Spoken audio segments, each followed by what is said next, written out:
이 시간 우리 믿음의 고백 드림으로 말씀 앞에 나가도록 하겠습니다. 하나님 나를 사랑하신다. 하나님 내 인생에 크고 비밀한 계획을 가지고 계신다.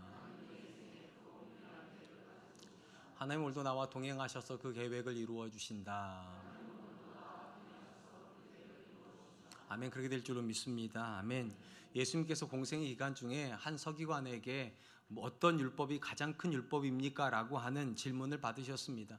유대인들은 전통적으로 율법의 계명이 613가지가 있다라고 생각을 했고요. 613가지 가지수에 대해서는 논쟁의 여지가 없었지만 언제나 논쟁이 되었던 것은 어떤 계명이 가장 큰 계명인가에 대해서 논쟁을 하였습니다. 그러니까 당시 서기관이 예수님에게 어떤 계명이 가장 큰 계명입니까? 이 질문은 그들에게 가장 난제였던 것을 예수님께 묻는 질문이라고 이해하시면 좋을 것 같습니다. 이 질문을 받으셨을 때 예수님께서 우리가 잘 아시는 말씀을 하셨습니다. 뭐라고 말씀하셨는가? 마음을 다하고 목숨을 다하고 뜻을 다하고 힘을 다하여 주 너희 하나님을 사랑하는 것이 크고 첫째 되는 계명이다. 그렇게 말씀하셨습니다. 그리고 바로 이어서 뭐라고 말씀하시는가? 둘째도 그와 같다 하시면서 내 이웃을 내 몸과 같이 사랑하라고 그렇게 말씀하셨습니다. 우리 성경에 둘째도 그와 같다는 말의 의미는 첫째와 둘째가 같은 의미라는 뜻을 가지고 있습니다. 이것은 두 가지로 해석이 가능한데, 먼저는 하나님을 사랑하는 계명과 이웃을 사랑하라는 개념이 우열을 가릴 수 없을 만큼 동등한 가치를 가지고 있다, 이렇게 해석할 수 있는 것입니다. 또 하나의 해석은 예수님께서 말씀하신 하나님을 사랑하는 계명과 형제를 내 몸처럼 사랑하는 것은 본질적으로 하나의 계명이라는 것입니다. 그도 그럴 것이, 우리가 하나님을 사랑한다는 것은 하나님이 사랑하는 이웃을 사랑하는 것이기 때문에 두 가지 계명은 따로 존재할 수 없다는 것입니다. 기독교 청년 선교 단체 중에 조이 선교회라고 하는 단체가 있습니다. 이 조이 선교회는 성경의 모든 말씀을 세 가지 문장으로 요약을 하였습니다. 영어로 이렇게 됩니다. Jesus first, other second, you third. 이거는 이런 의미죠. 예수님을 삶의 항상 가장 중요한 가치관으로 앞에다 놓고 이웃을 너보다 앞에다 놓고 항상 너는 맨 뒤로 가야 된다. 이것이 성경의 가장 중요한 가치이고, 눈치가 빠르신 분은 아시겠지만 이 세 가지 문장의 가장 앞단어 이니셜 따서 조이 선교회가 탄생이 하였습니다. 그런 점에서 기독교를 가장 기독교되게 하는 고백은 이타적인 고백입니다. 내가 가장 앞에 나오는 기독교는 기독교일 수 없습니다. 그러니까 이기적인 고백은 기독교의 고백이 될 수가 없다는 것입니다. 언제나 예수님을 가장 앞에다 두고 나보다 너를 앞에다 두어야 그것이 기독교가 기독교되는 방법인 것입니다. 예수님은 팔복의 말씀을 마치신 이후에 성도가 세상에서 어떤 정체성을 가지고 살아야 되는지에 대해서 우리에게 매우 익숙한 두 가지 은유를 가지고 설명을 하셨습니다. 여기에 두 가지 명제가 나오는데, 너희가 세상의 소금이다, 너희가 세상의 빛이다. 이 명제가 바로 그것입니다. 통상적으로 우리가 이 본문을 읽을 때 가장 집중해서 읽는 부분은 이런 부분일 거예요. 소금이다, 빛이다. 근데 예수님께서 오히려 강조하신 것은 앞쪽에 있는 것 같아요. 세상의 소금이다, 세상의 빛이다.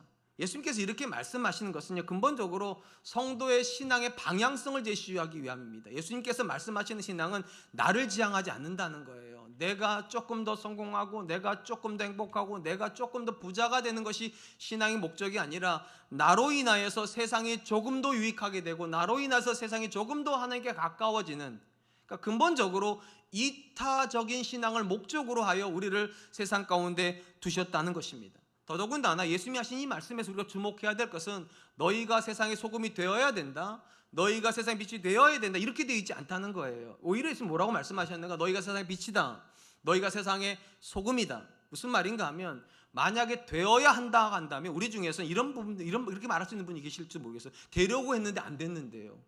그러니까 마치 이것이 선택인 것처럼 생각하는 분들이 굉장히 많다는 거예요. 소금이 되고 싶지만 안 된다, 빛이 되고 싶은데 안 된다. 그게 아니라는 거예요.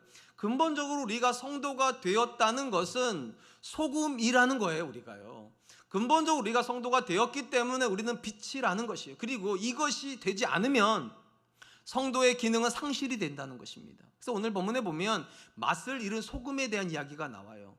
세상을 위하여서 존재하지 못하는 성도는 더 이상 성도가 아니고, 세상을 위해서 존재하지 않는 성도는 더 이상 빛이 아니다. 그래서 감추어진 빛에 대한 이야기도 바로 이어서 나오는 것도 바로 그런 이유입니다. 성경이 말하는 복음은 하나님이 창조하신 인류가 하나님이 없는 삶을 선택하는 지점으로부터 시작이 됩니다. 하나님께서 세상을 사랑하셨습니다. 저와 여러분을 사랑하셔서 우리에게 하나님의 형상으로 빚어주셨고, 심지어 우리와 함께 계시기 위해서 에덴 동산을 만드시기까지 하였는데 안타깝게도 인류가 하나님 없는 삶을 선택하였습니다. 그걸 성경은 죄라고 부른다고 말씀드렸고 바로 이 지점에서부터 복음이 시작이 됩니다. 세상이 하나님을 싫어합니다. 바로 이때 하나님께서 어떤 결정을 하셨는가? 우리가 잘 아는 말씀이 이거에 대한 이야기입니다. 요한복음 3장 16절입니다. 하나님이 세상을 이처럼 사랑하사 독생자를 주셨으니 이는 그를 믿는 자마다 멸망하지 않고 영생을 얻게 하려 하심이니라. 요한복음은 하나님께서 세상을 이처럼 사랑하셨다라고 말씀하십니다. 요한복음이 말하는 세상은요, 우리가 일반적으로 하는 교회 바깥에 있는 그런 세상을 말하는 게 아니라 근본적으로 하나님이 없는 삶을 지향하는 사람들의 총칭입니다.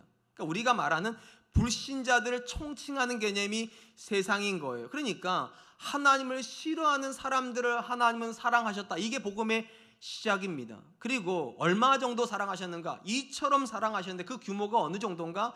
아들을 내어주실 만큼 사랑하셨다는 거예요.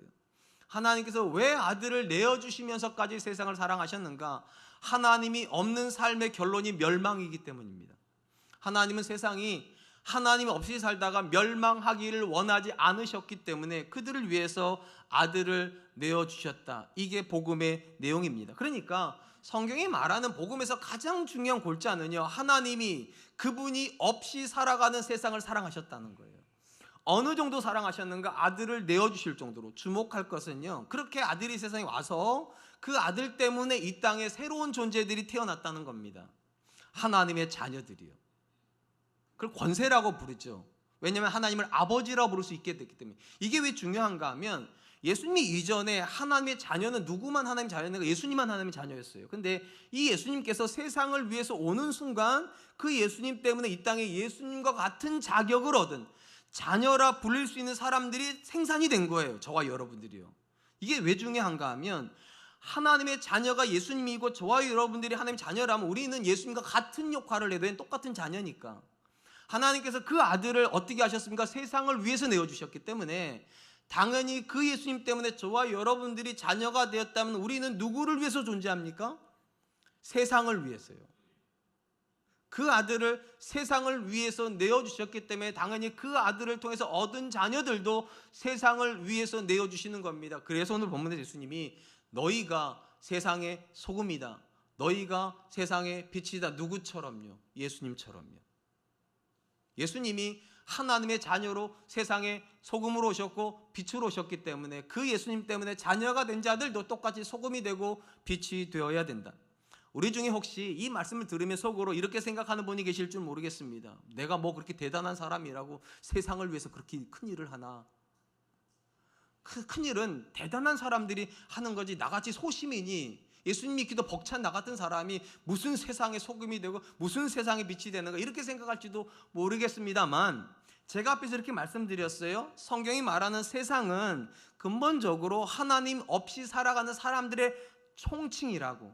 이 말을요 조금 좁게 접해오면 하나님께서 내게 주신 세상은 누가 됐는가? 내 곁에 믿지 않고 사는 내 남편이요, 믿지 않고 사는 내 자녀들이요, 믿지 않고 사는 내 시부모님이요, 믿지 않고 사는 내 친정부모님이요. 그렇게 되는 거예요. 세상을 위해서 대단한 일을 하라는 게 아니라 여러분 곁에서 하나님이 없이 살고 세상이 되어가고 있는 그 자녀가 여러분 때문에 예수님 믿고 여러분 때문에 하나님을 아는 사람이 되는 것, 그것이 신앙의 목적이라는 것입니다. 그러니까 근본적으로 신앙은 이타적인 거예요. 나를 위해서 예수 믿는 게 아니라 그들이 나를 통해서 예수님을 믿을 수 있도록 내가 그들 가운데 존재해야 한다는 것입니다. 바로 이런 이유 때문에 빌립보 감옥에서 간수를 향해서 바울이 이렇게 선언했던 것입니다. 사도행전 16장 31절입니다. 이르되 주 예수를 믿으라. 그리하면 너와 내 집이 구원을 받으리라 하고.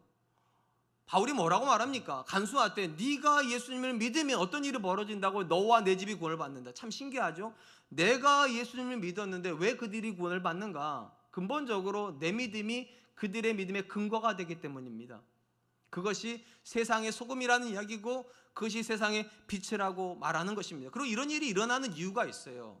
예수님께서 모든 믿는 자를 거듭나게 하시기 때문입니다. 그러니까 거듭난다는 말은 거듭나기 이전의 상태가 있다는 거예요. 거듭나기 이전에 우리는 어떤 상태였습니까?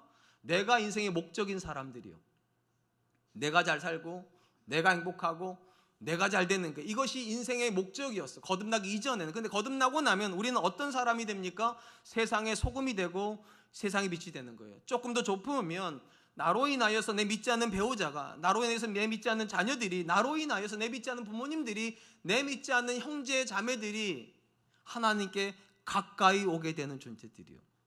이기적인 삶을 사는 것이 아니라 이타적인 삶을 사는 거예요. 그런 점에서 여러분, 거듭난 사람은 누군가가 예수님을 믿어야 되는 근거가 됩니다.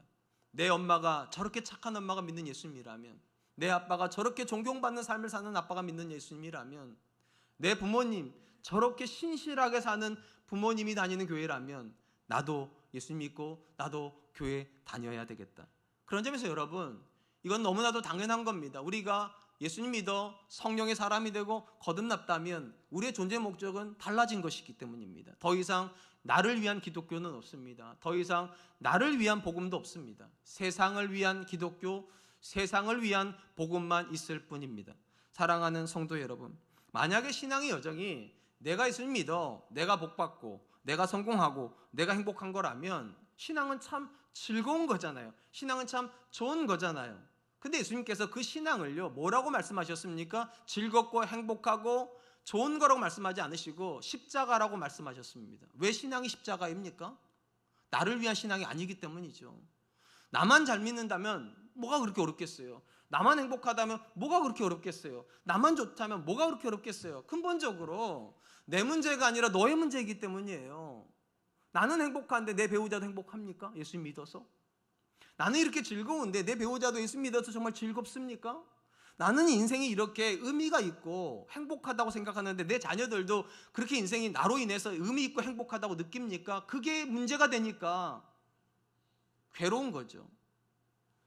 우리 주변에는요, 예수 믿지 않는 사람들이 정말 많이 있습니다. 그리고 믿지 않는 사람들이 예수님을 부정하는 가장 중요한 이유는 그들이 죄인이기 때문이기 때문, 맞아요.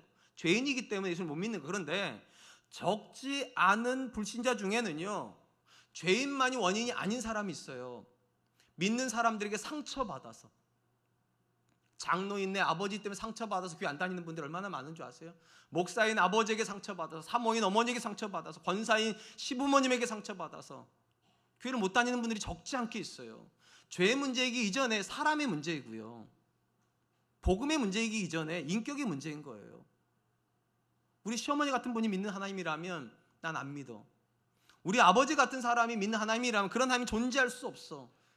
그러니까 어찌 보면 굉장히 많은 사람들이 우리 때문에 못 믿는 거, 우리 때문에요. 예수님 때문에 못 믿는 게 아니라, 교회 때문에 못 믿는 게 아니라 사실은 나 때문에 못 믿는 거고, 예수님이 하시는 말씀 이런 거예요. 어떤 정체성을 가져야 되는가? 너 때문에 누군가가 믿을 수 있는 삶을 살으라는 거예요. 너라는 사람 때문에 누군가가 구원받을 수 있는 가능성이 생기는 그런 삶을 살아라. 그것이 성도의 정체성입니다. 전 저와 여러분들이 그런 마음을 좀 가질 수 있기를 축복합니다. 한편 예수님은 성도의 정체성인 소금에 대해서 이렇게 말씀하십니다. 13절입니다.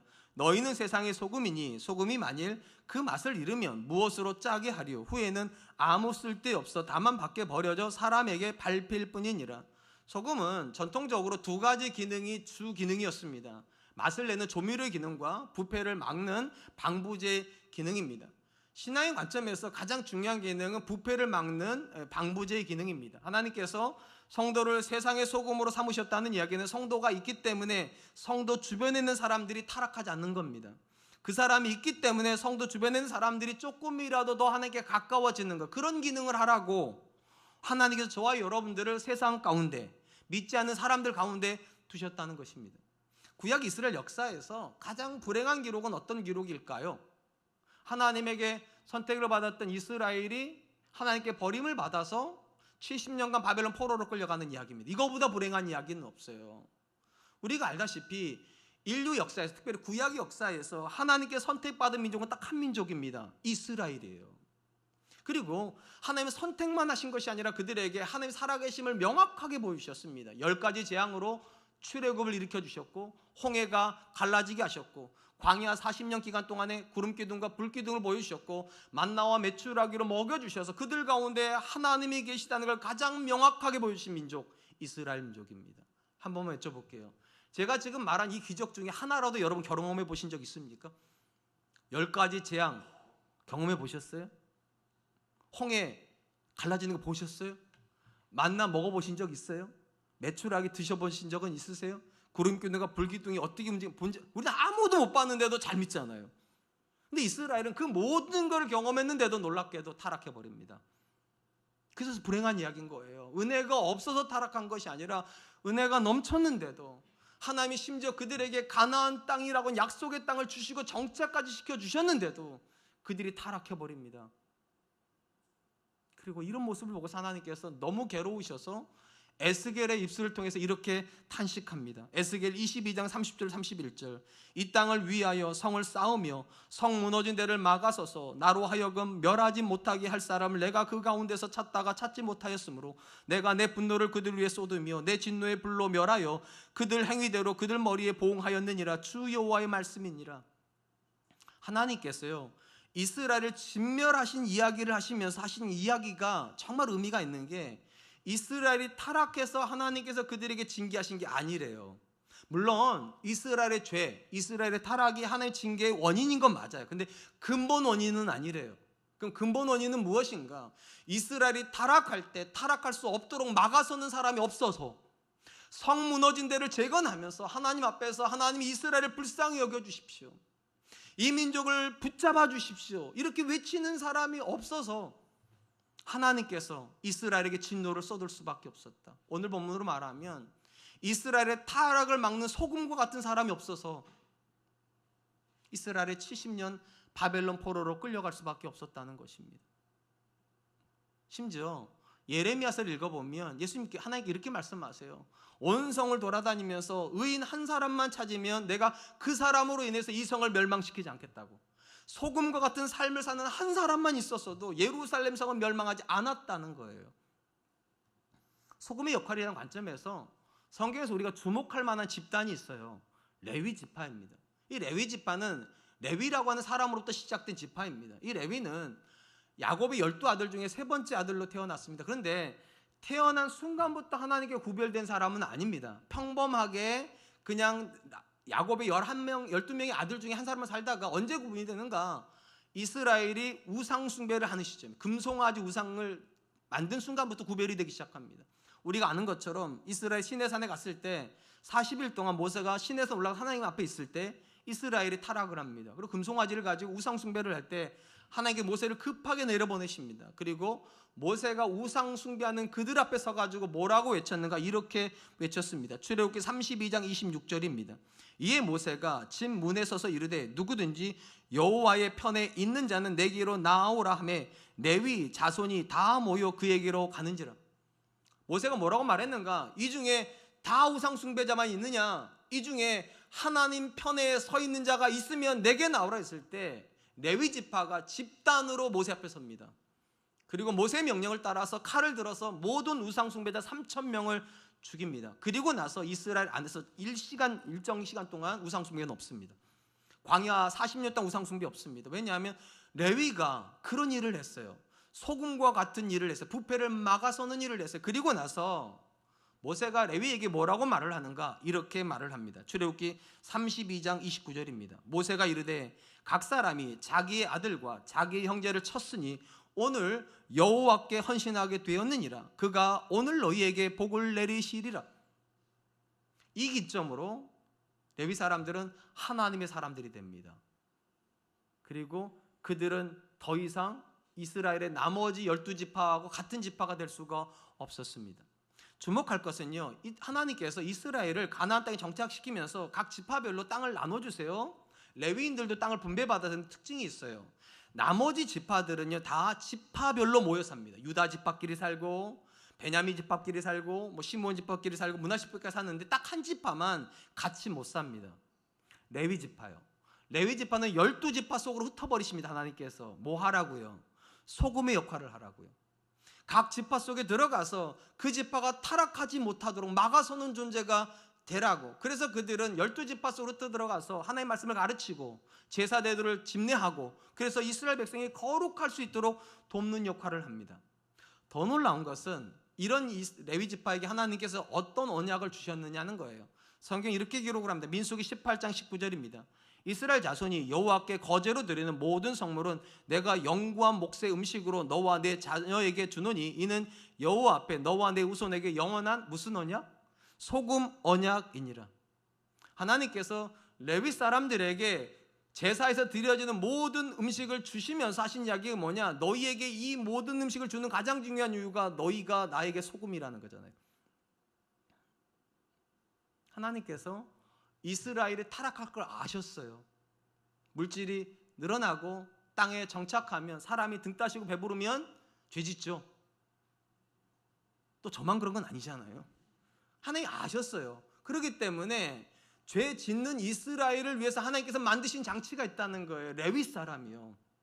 흩어져서 그들이 타락할 수 없도록 막아서는 존재가 되라고. 구약 이스라엘에게서 하나님이 주신 선물은 레위 같은 사람들이 있다는 것입니다. 신약의 시대에 하나님께서 이 세상을 위해서 주신 선물이 누구인가? 바로 저와 여러분들입니다. 똑같은 역할을 기대하세요. 너희가 세상의 소금이다. 제가 자녀를 키울 때 가장 괴로웠던 것 중에 하나가 이런 거예요. 이런 질문을 참 많이 해서 제가요. 만약에 내가 아니라 다른 누군가가 내 아들들을 키웠으면 나보다 잘 키우지 않았을까? 더 거룩해지지 않았을까? 혹시 나 같은 아빠를 만났기 때문에 우리 아들들이 상처받고 하나님께 가까이 못 가고 혹시 그러진 않았을까? 내 아내가 내가 아니라 다른 정말 인격적으로 성숙한 남자를 만났으면 하나님을 더 많이 사랑하고 하나님께 더 헌신되지는 않았을까? 그게 저를 참 많이 괴롭게 만들었어요. 내가 소금되지 못하는 것 같아서, 내가 내 자녀 인생을 좀 더 맛깔나게 만들어주지 못하고, 내 자녀를 행복하게 만들어주지 못하고, 내 배우자를 조금 더 의미 있는 사람으로 만들어주지 못하는 거에 대한 자괴감이 있었어요. 근데 그게 저는 성경에서 참 옳다는 생각이 들었어요. 여러분들은 그냥 여러분 인생만 살면 되는 사람들이 아닌 것이죠. 여러분 때문에 여러분 옆에 있는 사람이 어떤 사람이 되어지는가에 대해서 관심을 가져야 되는 사람들인 겁니다. 좁게는 여러분의 자녀에게 관심 가져야 되고, 조금 넓히면 여러분 배우자에게 관심 가져야 되고, 조금 더 넓히면 여러분의 시부모님과 여러분의 처갓집 관심 가져야죠. 더 넓혀보면 우리는 나만 잘 살면 되는 그런 사람들이 아니라 우리가 살고 있는 세상에 대해서도 관심을 가져야 됩니다. 그러니까 여러분 세상에 담 쌓으려고 하지 마세요. 뉴스 보세요. 신문 읽으세요. 그리고 그 세상이 타락하면 기도하셔야 돼요. 그리고 우리가 내야 될 목소리가 있으면 목소리도 내야 돼요. 오늘 우리가 이 귀한 주일에 광화문에 모이는 성도들이 있습니다. 왜 모입니까? 정치적인 목적으로 모이는 게 아니라고 제가 말씀드렸어요. 목소리를 내야 될 시점이기 때문입니다. 우리 자녀들에게 어떤 가정을 물려줘야 됩니까? 하나님이 말씀하신 그 가정이에요. 어떤 성정체성을 가지고 살게 해야 됩니까? 남자는 남자로 살게 해야 되고 여자는 여자로 살게 해야 되지 않겠습니까? 이랬다 저랬다 해도 되는 그런 건 아니지 않습니까? 그렇기 때문에 성도는 무관심한 존재가 되면 안 됩니다. 그게 오늘 본 말씀인 거예요. 너희가 세상의 소금이다. 하나님께서 세상 가운데 저와 여러분을 왜 두셨습니까? 여러분을 왜 결혼시키셨습니까? 여러분에게 왜 자녀 주셨습니까? 여러분에게 왜 배우자 주셨습니까? 혼자 살지 그냥. 의미 있는 존재가 되라고요. 그들이 나로 인해서 조금 더 거룩해진다면, 그들이 내 자녀이기 때문에 세상에 있는 자녀들처럼 타락하지 않고 언제든지 하나님 앞에 거룩한 삶을 결정하고 선한 삶을 살려고 몸부림치는 그런 자녀가 된다면 우리 삶은 의미가 있지 않냐는 거예요. 예수님께서 우리를 그런 삶으로 부르셨습니다. 사랑하는 성도 여러분, 예수님 당시에 사람들에게 있어서 가장 중요한 재료 중에 하나가 소금이었습니다. 근데 예수님께서 뭐라고 말씀하셨는가? 이 소금이 버려지는 순간이 있대요. 언제요? 맛을 잃으면요. 짜게 하는 맛이 없어지면 더 이상 소금이 아니라는 거예요. 이 말은요, 신앙적으로 굉장한 경고예요. 우리가 교회 다니기 때문에 하나님께 의미가 있는 게 아니라는 겁니다. 신앙인으로서 맛이 있을 때에만 의미가 있다는 거예요. 내가 예수 믿기 때문에 내 자녀가 어떤 존재가 되고 있는가? 내가 예수 믿고 있기 때문에 내 배우자가 어떤 존재가 되고 있는가? 내가 예수 믿고 있기 때문에 내 주변 사람들은 어떤 사람이 되고 있는가? 이거에 대한 의미를 찾을 때에만 우린 성도입니다. 그런 점에서 여러분 늘 물어보세요. 나는 내 배우자가 바른 삶을 살 수 있도록 도와주는 역할을 합니까? 나는 내 자녀가 하나님의 자녀로 자랄 수 있도록 물심양면 그 자녀를 위해서 기도합니까? 여러분, 여러분 남편이 직장 가는 그 직장이 교회 가는 건 아니잖아요. 세상으로 가는 거잖아요. 근데 그냥 내보내시는 아내분들이 계시다면 소금 아닙니다. 그 뒷모습에 대고 축복하셔야 돼요. 하나님 함께 가셔서 승리하고 오게 해주세요. 믿음으로 싸워서 이기고 오게 해주세요. 여러분의 자녀 학교를 가는데 그 자녀가 교회는 아니잖아요. 온갖 세상의 학문을 배우는 것인데 그냥 보내시겠습니까? 그 자녀를 위해서 기도하셔야죠. 하나님, 내 자녀가 세상의 학문을 배우지만 세상 사람으로 살지 않게 해주십시오. 분별력 가지고 취할 것 취하고 버릴 것 버릴 수 있는 하나님의 사람 되게 해주세요. 그게 우리가 하는 일 아닙니까? 그게 부모가 하는 일이고, 그게 엄마가 하는 일이고, 그게 아빠가 하는 일 아닙니까? 그게 세상의 소금 되는 겁니다. 전 저와 여러분들이 그럴 수 있기를 주님의 이름으로 축복합니다. 예수님의 제자들의 또 다른 정체성인 빛에 대해서도 이렇게 이야기하십니다. 14절로 15절입니다. 너희는 세상의 빛이라. 산 위에 있는 동네가 숨겨지지 못할 것이요 사람이 등불을 켜서 말 아래 두지 아니하고 등경 위에 두나니 이러므로 집안 모든 사람에게 비추니라. 예수님은 성도가 세상의 빛이라고 말씀하셨다는 말은 세상이 어둡다는 거죠. 뭐로 어두웁니까? 뭐로 어둡습니까? 죄로 어두워요. 자, 그러면 죄로 어두우면 안 보이니까 어두운 거예요. 그럼 뭐가 안 보입니까? 세상이 죄로 어두워지면 뭐가 안 보이냐고요? 하나님이 안 보입니다. 분명히 하나님이 지금도 우리가 사는 세상을 다스리는데 죄가 관영해지면 하나님이 안 다스리는 것 같아요. 그래서 사람들이 말하잖아요. 하나님이 계시는데 세상이 왜 이렇게 악하냐고. 하나님이 세상을 다스리면 어떻게 의인이 저렇게 핍박을 받냐고. 왜 그러냐는 거예요. 죄 때문이죠. 죄가 하나님의 일하심을 다 가려버리니까 죄만 보이지 하나님이 안 보여요. 거기다가 하나님께서 빛을 비추신대요. 믿는 사람을 빛으로 두신대요. 그럼 이 사람은 뭐 하는 사람입니까? 하나님을 비추어 주는 사람이에요. 그 사람 때문에 누군가는 야, 지금도 세상은 살만하다. 하나님께서 저렇게 착한 사람을 가지고서 저렇게 연약한 사람을 돕는 걸 보니까 아직도 세상은 살만하고 아직도 하나님은 살아계신 게 맞구나. 그러라고 저와 여러분들을 세상 가운데 두셨다는 것입니다. 주목할 것은 소금과 관련해서는요, 소금이 맛을 잃어버린다라는 표현을 썼다면 빛과 관련해서 조금 다른 표현을 쓴다는 거. 빛은 빛을 잃어버리지 않습니다. 다만 빛을 감추는 일이 벌어진다는 거예요.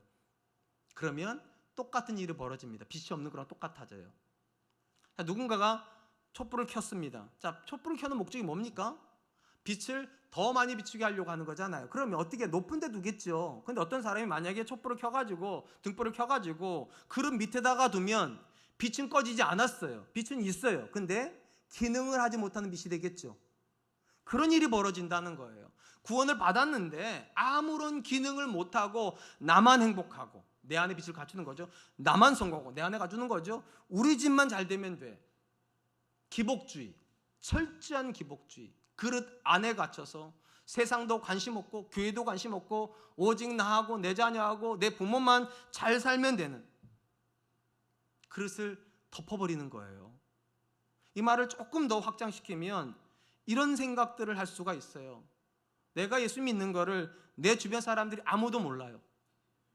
한번 여쭤볼게요. 여러분 직장 다니시는데 여러분 직장의 부하 직원이나 동료나 또는 상급자가 여러분 예수 믿는 거 압니까? 오랫동안 거래한 거래처의 그 사장님이 여러분이 예수 믿는 거 압니까? 심지어 여러분의 시부모님은 여러분이 예수 믿는 거 아십니까?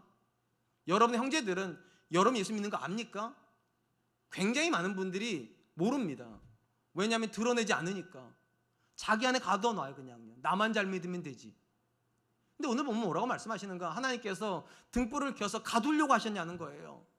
드러내려고 하셨지. 그리고 이렇게 하라는 거잖아요. 예수 믿는 게 참 근사한 거구나. 저 사람처럼 살 수 있다면 저 사람처럼 자녀 키우고 저 사람처럼 배우자하고 살고 저 사람처럼 주변 사람들 유익하게 산다면 예수 믿는 거 참 근사한 거구나. 내가 이전까지 교회에 대해서 가지고 있던 편견들, 예수 믿는 사람들에 대해서 가지고 있었던 잘못된 생각들 다 잘못된 거였구나. 저 사람 보니까 예수 믿는 건 좋은 거구나. 그래서 내가 어려서부터 예수 믿지 못한 것이 참 원한이 됐는데 내 딸이, 내 아들이 결혼할 때는 꼭 믿는 사람을 결혼해서 내 손주들은 어려서부터 교회에서 자라게 해야 되겠다고. 저렇게 근사한 사람 되라고. 저렇게 멋있는 인생 살라고. 근데 그거를 그릇에 감추듯이 나 혼자만 믿으면 그런 일은 아냐는 거예요. 여러분 혼자 복 받으면 그게 복음이냐는 거예요. 복음은 그런 거 아니래요. 우리를 드러내는 거래요. 그래서 사람들이 나를 보고서 예수 믿는 건 저렇게 믿는 거구나. 예수님 믿으면 가정은 저렇게 돼야 되는 거구나. 예수 믿으면 남편과 아내는 저런 모습으로 서로를 축복하면서 서로를 의지하면서 힘든 여정 속에서 함께 가는 거구나. 참 근사한 거구나. 예수 믿는 거는 참 좋은 거구나. 아멘이시죠? 우리 성도님들이 제가 말할 때 아멘 좀 하면은 저도 참 좋겠어요. 저도 알아요. 제가 말이 빨라서 못 끼어든다는 거를. 근데 여러분, 저는 정말 예수 믿는 게 황홀했으면 좋겠어요. 사람들이 볼 때 저런 사람이라면 참 좋다, 너무 좋다, 나도 저렇게 살고 싶다, 그러라고 하나님이 저와 여러분들에게 복음을 주셨습니다. 그리고 이런 삶을 사는 데 있어서 가장 중요한 원리를 예수님께서 말씀해 주셔서 본문 말씀 16절입니다. 이같이 너희 빛이 사람 앞에 비치게 하여 그들로 너희 착한 행실을 보고 하늘에 계신 너희 아버지께 영광을 돌리게 하라. 누군가가 구원을 받아서 하나님을 세상 가운데 드러내는 삶을 살기를 원한다면 그가 필연적으로 익숙해져야 되는 삶의 방식이 있다는 거예요. 착한 삶을 살으라고. 여기서 중요한 원리가 하나가 있습니다. 세상 사람들은요, 여러분들이 예수를 믿는 사람이라는 걸 확인하기 이전에 먼저 확인하는 게 있다는 거예요. 저 사람이 착한 사람인지를 먼저 확인합니다. 착하지 않으면 여러분이 어떤 말을 해도 안 듣습니다. 여러분이 어떤 교회를 다녀도 관심 없습니다. 여러분들이 모태신앙 아니라 3대, 5대를 믿고 있어도 관심 없습니다. 언제 관심을 갖는가? 착한 사람일 때요. 저 사람 진짜 착하다고. 저 엄마, 내가 초등학교 1학년 때부터 우리 아이랑 같은 반에 있었는데 정말 착하다고. 제가 설교 원고에는 안 썼는데요, 언젠가 저희 큰아이 초등학교 때 선생님이었던, 그러니까 옆반 선생님이었던 분을 만난 적이 있어요. 근데 그분이 식당에서 만났는데 갑자기 저한테 이런 얘기를 하는 거예요. 제 아내한테. 목사님, 사모님 그 혹시 아세요? 그때 옆반에 희준이 우리 큰아이 선생님이었던 그 선생님. 예, 알죠. 그때는 제가 말 안 했는데 그 선생님이 뭐라고 그랬는 줄 아세요? 그래서 뭐라고 그랬어요? 그랬더니 이렇게 얘기를 하셨대요. 희준이 엄마 같은 사람 본 적이 없다고. 너무 착하다고. 너무 착하다고. 그랬더니 그 선생님이 말해줬대요. 그분 사모님이야 그랬다고. 그랬더니 그분이 그래서 그렇지. 그래서 희소식을 하나 알려주셨어요. 그분이 권사님 됐대요. 예수님 안 믿었던 분이에요. 여러분, 처음부터 사모라고 관심 없어요. 그분들은요. 처음부터 목사 관심 없어요. 그분들은요. 그분들의 관심은 착하냐예요. 내가 만나고 있는 이 대상이 착하냐. 착하지 않는데 어떻게 내가 예수 믿는 게 그들의 관심이 되겠냐는 거예요. 어떤 사람도 악한 사람이 믿는 예수님에게는 관심 없습니다. 모든 사람은 다 착한 사람이 믿는 예수님에게만 관심이 있습니다. 우리는 종종 믿음과 행위라고 하는 신앙의 난제에 대한 이야기를 종종 합니다. 우리가 착하게 살아서 구원받는가? 믿어서 구원받는가? 우리는 어떻게 믿습니까? 믿어서 구원을 받습니다. 이걸 신학적으로 이신칭이라 부르죠. 믿음으로써 구원을 얻는 의를 얻는다. 이게 이신칭의예요. 그런데 이게 오해가 되면 야, 우리가 믿어서 구원을 얻는다면 어떻게 살아도 상관없는 거네. 예, 맞아요. 구원을 얻는 데에는요, 여러분의 행위가 하나도 상관없어요. 어떻게 살아도 믿기만 하면 구원은 받아요. 근데 진짜 구원이 뭐냐가 중요해요. 구원은요, 목적이 있어요. 어떤 목적으로 구원을 주시는가? 하나님께 영광. 이 목적으로 구원을 주시고 이 목적이 성취가 되기 위해서 필요한 것이 착한 삶이에요. 제가 지어낸 말이 아니에요. 사도 바울이 이렇게 말을 하죠. 에베소서 1장 5절로 6절. 그 기쁘신 뜻대로 우리를 예정하사 예수 그리스도로 말미암아 자기의 아들들이 되게 하셨으니 이는 그가 사랑하시는 자 안에서 우리에게 거저 주시는 바 그의 은혜의 영광을 찬송하게 하려는 것이야. 여기 멋진 표현이 나와요. 왜 우리에게 믿음으로 구원을 주셨냐? 그의 은혜의 영광을 찬송하게 한다. 굉장히 멋있는 표현인데 대부분 이해를 잘 못해요. 은혜의 영광이란 말이 뭡니까? 일단 은혜는요, 하나님께서 우리를 거저 구원해 주셨다. 믿음으로만 구원, 이게 은혜예요. 그러면 은혜의 영광이란 뭔가? 내가 그렇게 구원을 받았는데 사람들이 나를 보고서 하나님께서 저런 사람이면 구원하시는 게 맞지? 저렇게 착한데, 저렇게 선한데, 저렇게 사랑할 만한데, 그렇게 드러난다는 거예요. 하나님께서 믿음으로 구원을 시켜줬더니만 이 사람이 그 은혜에 감격해서 하나님의 영광을 돌리기 위해서 착한 사람으로 빚어질 때 나타나는 현상이 은혜의 영광을 찬송하게 하려 함이니라. 구원받기 위해서 착하게 사는 거 아니에요. 내게 구원 주신 하나님이 존귀케 되기를 원하기 때문이에요. 내가 믿는 예수님이 내 자녀가 믿는 예수님이 되기를 원하기 때문이에요. 내가 사랑하는 예수님이 내 남편이 사랑하는 예수님 되기를 원하기 때문에 착하게 사는 거예요. 성질이 없는 게 아닌데 날마다 나를 쳐서 복종시키는 거예요. 그래야 내 배우자가 예수님 만나니까, 그래야 내 자녀가 예수님 만나니까. 그리고 이렇게 사는 성도만이 세상의 빛이 됩니다. 사랑하는 성도 여러분, 나쁜 기독교 어떻게 생각하세요? 나쁜 그리스도인 어떻게 생각하세요? 이 단어가 가능할까요? 못된 크리스찬, 못된 교회, 못된 그리스도인 어떻게 생각하세요? 이게 만약에요, 단순히 예수님 믿어 구원만 얻는 것이 전부라면 가능해요.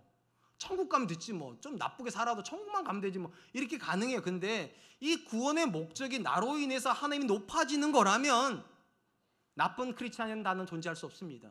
나쁜 교회라는 말은 존재할 수 없습니다. 오직 존재할 수 있는 단어는 착한 그리스도인, 착한 교회, 착한 기독교, 이것만이 가능합니다. 그런 점에서 여러분 생각해야 돼요. 나는 내 배우자에게 착한 사람입니까? 나는 내 자녀들에게 칭찬받고 존경받을 만한 부모입니까? 나는 내 주변 사람들에게 정말로 존경할 만하다, 칭찬할 만하다, 사랑할 만하다, 누가 봐도 당신 같은 사람은 좋아할 것 같다, 그런 사람입니까? 그게 안 되면 복음은 안 들어갑니다. 그게 안 돼도 성공은 하실 수 있어요. 근데 그게 안 되면 복음은 힘이 없습니다. 그래서 예수님이 말씀하시는 거예요. 너희가 세상에 비치고 너희 착한 행실을 보고 하나님께 영광을 돌리게 하라. 이제 말씀을 맺으려고 합니다. 예수님은 성도의 정체성을 오늘 두 가지 은유를 가지고 설명하셨어요. 성도가 소금이다, 성도가 빛이다. 그리고 여기 안에 세 가지 의미가 있다고 제가 말씀드렸어요. 첫 번째, 목적이 있는 소금이고 목적이 있는 빛입니다. 세상의 소금이고 세상의 빛입니다. 하나님께서 우리를 통하여서 그들이 하나님 만나기를 기대하셔서 우리에게 복음을 주신 거예요. 그러므로 그들을 위해서 믿으세요. 잘 믿으세요. 두 번째, 소금이 된다는 것은 내가 나로 인하여서 내 주변 사람들이 타락하지 않도록, 내 자녀가 거룩해질 수 있도록, 내 배우자가 조금이라도 하나님 기뻐하시는 사람이 되도록 나를 녹여내는 거예요. 소금은 자기를 녹여서 부패를 막는 거예요. 내가 없어야 그들이 살아요. 마지막 세 번째, 성도가 빛이 된다는 것은 나 삶을 통해서 하나님이 존귀케 되는 거예요. 착한 사람이 믿는 하나님이 존귀케 됩니다. 착한 부모가 믿는 하나님이 존귀케 됩니다. 착한 배우자가 믿는 하나님이 존귀케 됩니다. 전 저와 여러분들이 그럴 수 있기를 주님의 이름으로 축복합니다. 이 시간 주신 말씀을 기억하면서 세 가지로 해서 아침 한번 기도하죠. 첫 번째, 하나님, 나만을 위한 기독교, 나만을 위한 복음이 아니라 세상을 위한 기독교, 세상을 위한 복음, 내 곁에 두신 사람들이 나로 인해서 하나님 만나는 걸 꿈꾸는 그런 사람 되게 하여 주시옵소서. 두 번째, 하나님, 나를 녹여서 내 배우자가 하나님 만날 수 있기를, 나를 녹여서 내 자녀들이 세상을 가지 않고 하나님 자녀로 클 수 있도록, 나를 통해서 내 주변 사람들이 예수 믿는다는 것이 어떤 의미인지 깨달을 수 있도록 주님 도와주시옵소서. 마지막으로 하나님, 내가 하나님께 영광되는 삶을 살 수 있도록 주님, 내가 착한 사람 되게 해주십시오. 착한 생각하고 착한 말하고 착한 거 결정하는 사람 되게 하여 주시옵소서. 우리 같이 한 번만 기도하겠습니다. 살아있는 하나님,